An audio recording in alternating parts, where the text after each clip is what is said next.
Today, more than ever, companies are trying to increase the efficiency of their processes.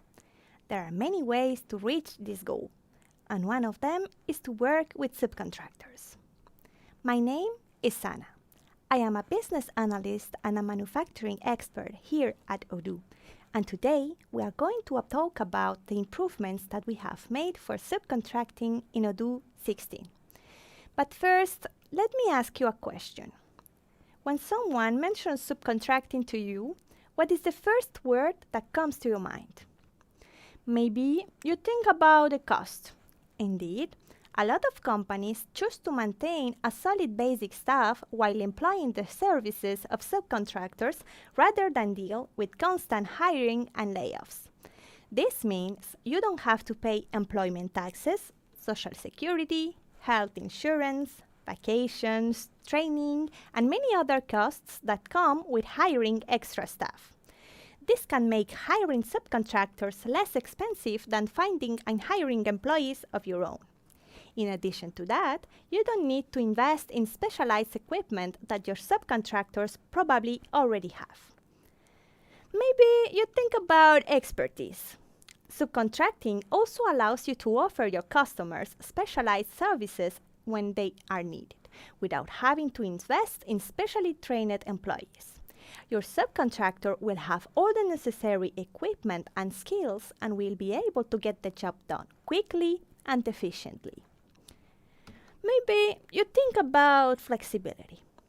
If your business experiences seasonal peaks and valleys, hiring a subcontractor for your busy periods makes sense. Subcontractors can start the work at short notice, even when one large number of workers are required. This makes you supremely adaptable while still being able to provide a quality service. Maybe you think about productivity. Indeed, your subcontractors will perform operations that can take time, expertise, and resources you probably don't have at a specific moment.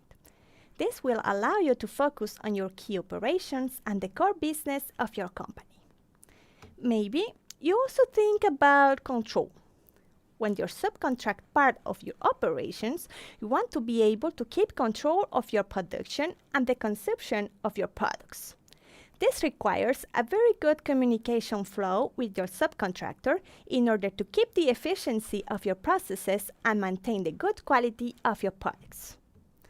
Today, one of the main challenges that come with subcontracting is the fact that you can easily lose track of your products, and it's difficult to have the visibility of the components that are at your subcontractor's locations and to know which components are used in which productions. Let's imagine the following example. I want to produce one in-house production, and for producing one finished product, I need one unit of my component A and one unit of component B. Both of my components are tracked by lot numbers. So I have, for component A, 3 different lot numbers in stock, lot number 1, number 2, and number 3. Then I have my component B, and I have lot number 4, number 5, and number 6 in stock. But let's say that I want to manufacture 2 different lots of my finished product. So I'm going to manufacture lot finished product number 1 and lot finished product number 2. In order to make my first production, I'm going to use lot number 1 for component A and lot number 4 for component B. And then for my second production, I'm going to use the lot number 3 for the component A and the lot number 6 for the component B. So here it is very clear which are the lot numbers that I use for each production, and also you can see clearly which are the lot numbers that are still remaining in stock. But what if I want to reproduce the exact same behavior in a subcontracting production? So I'm going to have the exact same behavior at my subcontractor's location. I'm going to take all my components, so all the 6 different lots, and I'm going to resupply my subcontractor. Then my subcontractor is going to produce again lot finished product number 1 and lot finished product number 2. But how can I know which are the lot numbers that he used for each production? And how can I know which are the lot numbers that are still remaining in stock? It's not very handy because we need to have a communication flow, then maybe he doesn't send me the right numbers, and then I need to record everything in the system, and this is not very handy. But let's check together with a concrete example in their database. We have this company, Sweet Treat, and they produce cakes. So if we go to our manufacturing applications, products, we can see that for the moment we are subcontracting the production of the chocolate cake. So let's open our product, the chocolate cake, and here you can see that I have one bill of materials, chocolate cake, and the bill of materials type is subcontracting. You can also see that I have my subcontractor here, which in this case is Amazing Cakes. In order to produce 1 unit of my chocolate cake, I need all these ingredients, the flour, sugar, cocoa powder, powdered eggs, and vegetable oils. So if I open, for example, the flour, let's go and check the product. And here you can see that I have the cost per kilogram. And if I go in the inventory tab, you can see that my route resupply subcontractor on order is activated. You can also see that I have the tracking by lots for these ingredients. We have the exact same configuration for all the ingredients. And if we go back to our chocolate cake, we check our product, you can see that in this case, we have in the inventory tab only the checkbox by, because this is a subcontracted product. So let's go back to our bill of materials, and here we can check the overview. If we check the overview, you can see that here you have all the cost of your product. So you have the cost of your different ingredients, and you have also the cost of your subcontracting process. So let's go back to our chocolate cake. And now we can raise one request for quotation to our subcontractor, Amazing Cakes. So let's go to our purchase application, and let's create a new request for quotation.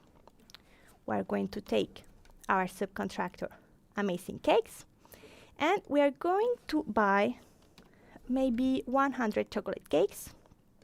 I think it's going to be enough. So let's save and let's confirm. And if we go to the resupply, we can see that for some ingredients, we are supplying different lot numbers. So for example, for the flour, we are supplying 2 different lot numbers. And for the sugar, we are supplying 3 different lot numbers. For the cocoa powder, we have 2. And then the other 2 ingredients, we only have 1 lot number. Okay, so these are the lot numbers that are pre-reserved by Odoo. And I'm going to leave it like this because it's very okay for me. So I'm going to validate, apply the quantities. And if I go back to my purchase order, you can see that I already have one receipt here. So let's go to the receipt. You can see that I have my demanded quantity 100. For the moment, my done quantity is 0. And if I click here in the details, I'm able to register the production. So I could say, okay, my subcontractor, he made 2 different lots. And for the first lot, for example, he made 50 cakes.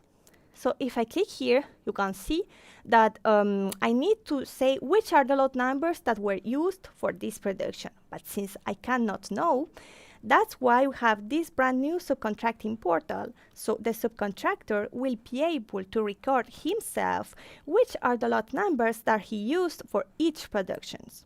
Okay, so let's discard this. And I'm going to show you how is going to be the subcontracting portal. So if we go to this tab, let's update, and you can see that here I have the purchase order that I just raised. So I have my purchase order. If I open, I can see here that I requested for 100 cakes, and let's go back home again. And now I have this tab, productions, and if I click here, you can see that I have the reception, and it's exactly the same view that we have in the backend. So our subcontractor is going to be able to record the production here by clicking in the details tab. So for example, we're going to make a first lot of 50 cakes. So cake lot number 50, for example. Let's create it. And let's say that, for example, for the sugar, let's say that I don't want to consume 2,500 for lot 15, but I want to consume them from lot 16. So I'm going to put 0 here, and I'm going to consume this sugar for this lot. So let's continue our consumption. And now I'm going to record the next lot. So it's going to be cake lot 51, and here we have the remaining quantities of our ingredients. So let's record the production, and everything has been done. So we have demand 100, done 100. The subcontractor will always be able to click here in the register components, and he can edit in case he made a mistake. So he takes, for example, for the sugar, here you can say, okay, I didn't consume 5,000 here, but only 10,000 here and 2,050 here, and it's going to be okay. Just need to make sure that everything is ready before you communicate with the company. And now if you go back again here to the home, so let me show you. I'm going to go again to my productions, and you can see that the state is still ready. What's that? Because even if our subcontractor register all the components, we still need to validate it. So let's update here. So if I update here my screen, I can see that now my done quantity is 100. If I click here on register components, I can see everything that my subcontractor has registered, and I need to validate the quantities. So let's validate everything. And if I go again to my subcontracting portal, let's update, and here you can see that the status is done. So my subcontractor will also be able to know that I already registered his consumption, and that I'm aware that he consumed different lot numbers for his productions. And everything is done as fast as that. So now let's imagine that I want to be able to check the productions that I have made and my subcontractors, and I would like to know what is the cost that I have for these subcontracting processes. So I can go to my manufacturing application, reporting, production analysis, and here I can group, for example, by day. I can take a chart graph, for example, and here in the measures, I am able to select the total subcontracting costs. So here you can see that I have all the different productions. I have some in September, and I have my production of today for my chocolate cake. So for the moment, I am only subcontracting the production of my chocolate cake. But what if I would like to subcontract the production of another product? So let's go and check our products. And I have here my cheesecake. So I have the cheesecake here. Let's go and check the bill of materials. And you can see that I have the subcontracting tab here. So I'm going to use a different subcontractor, so the cake factory. And I would like to create a different location so I can know which are the components that are at each location. So for Amazing Cakes and for the Cake Factory, I would like to make the difference, you know. So if I go to my inventory application, configuration and locations, here I have the location for my subcontractor Amazing Cakes. This is another subcontractor that I had in the past. And now I'm just going to duplicate this location, so the Amazing Cake location. I'm going to duplicate, and this is going to be the Cake Factory. And if we activate the debug mode, we are going to be able to see one new checkbox, which is a subcontracting location. So when this checkbox is activated, this is going to update automatically all the routes that are related to our subcontracting. So now that I showed this checkbox, I'm just going to remove the debug mode. And if I go back now to my routes, so let's check our resupply subcontractor on order. And here you can see that I have the Cake Factory, so my new location that has been added to this route automatically. So the last thing that I could do in order to make everything clear is that I can go to my contacts and can thank the Cake Factory And here, I can go to my sales and purchase tab. I'm going to activate the debug mode again.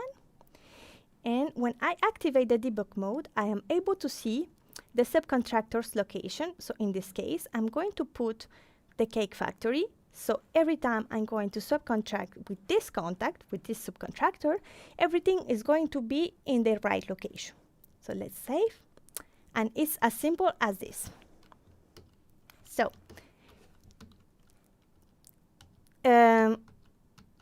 with Subcontracting Odoo 16, we have higher traceability, better user experiences for us and for our subcontractors. We have faster processes because our subcontractor is going to register everything himself. And we have also stronger reliability. Thank you very much, and I hope you enjoyed this talk. So the next question is, does each subcontractor user require a license or I don't understand the last part, but yeah, maybe an user, maybe is the question. No, for the subcontracting portal users, they don't require to have an access to you don't need to pay an extra user for these users because they are only portal users. So it's not a part of the users of your database. Sure. All right. So the next one is, can V16 handle a subcontract operation? Because at the time in V15, I'm forced to do it with a different product. So send product A and receive A+. But when you need to do this process 10, 20, 30 times in a BOM, you will end up with a massive list of products just for one final product.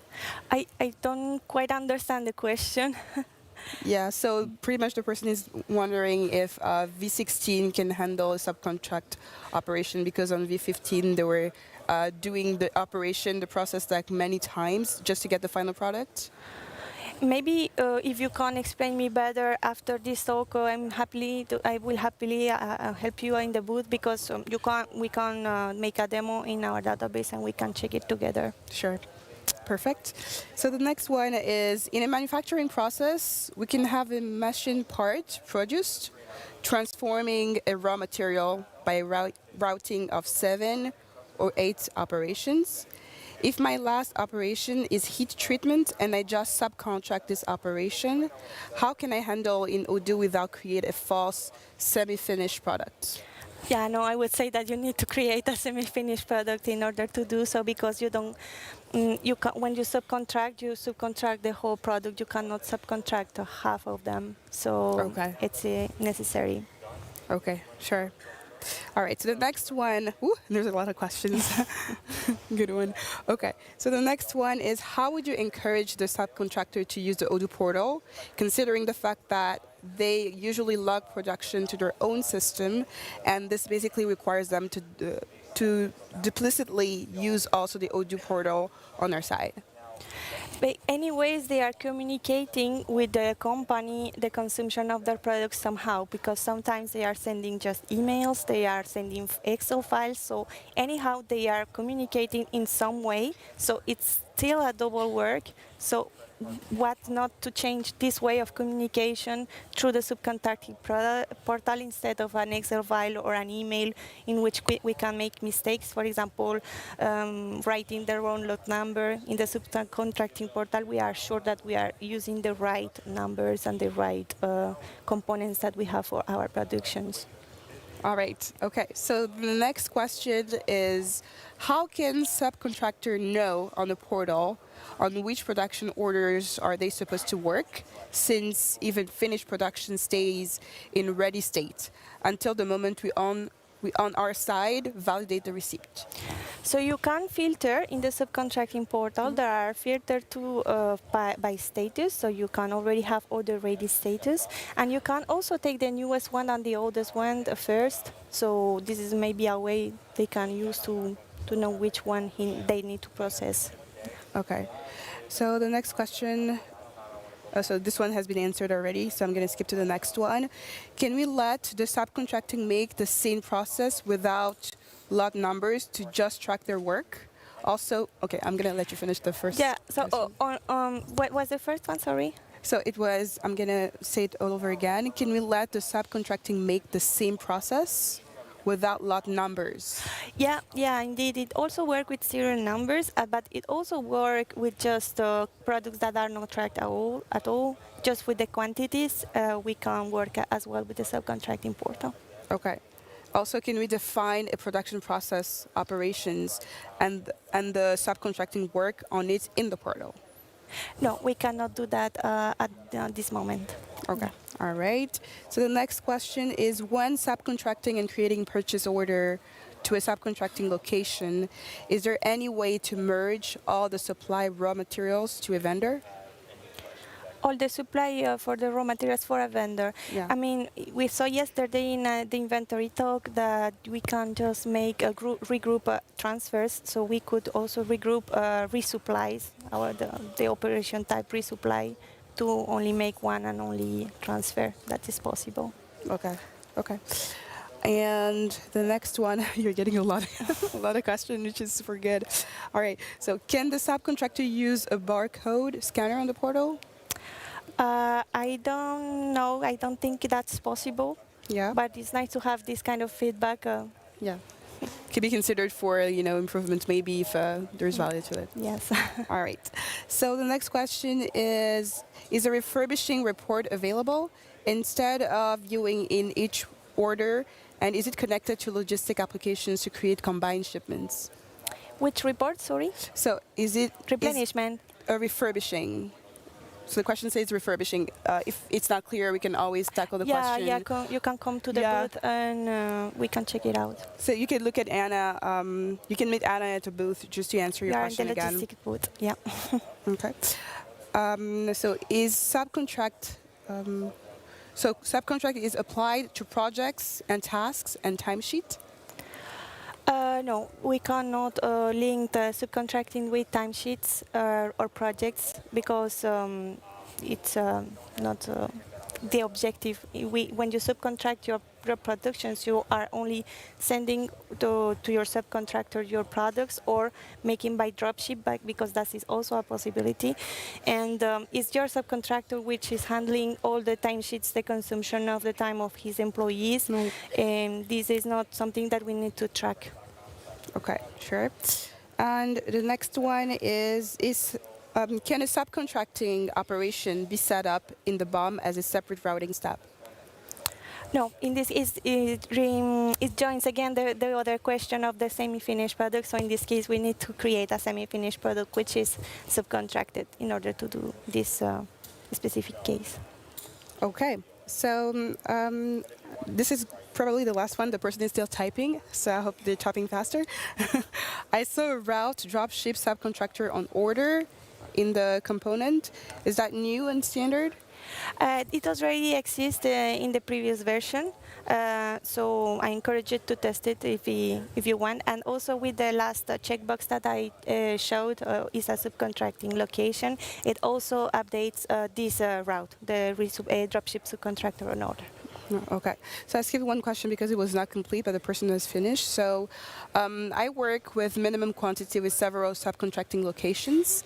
How can I see the lot consumption indicated by my subcontractor on this portal? So you can still access the traceability report in your products. So you can access which lot numbers were consumed for each finished product. All right, perfect. I think we are through all the questions. Thank you very much. So thanks a lot for answering the questions, Anna. It was a great presentation. Thanks a lot. See you.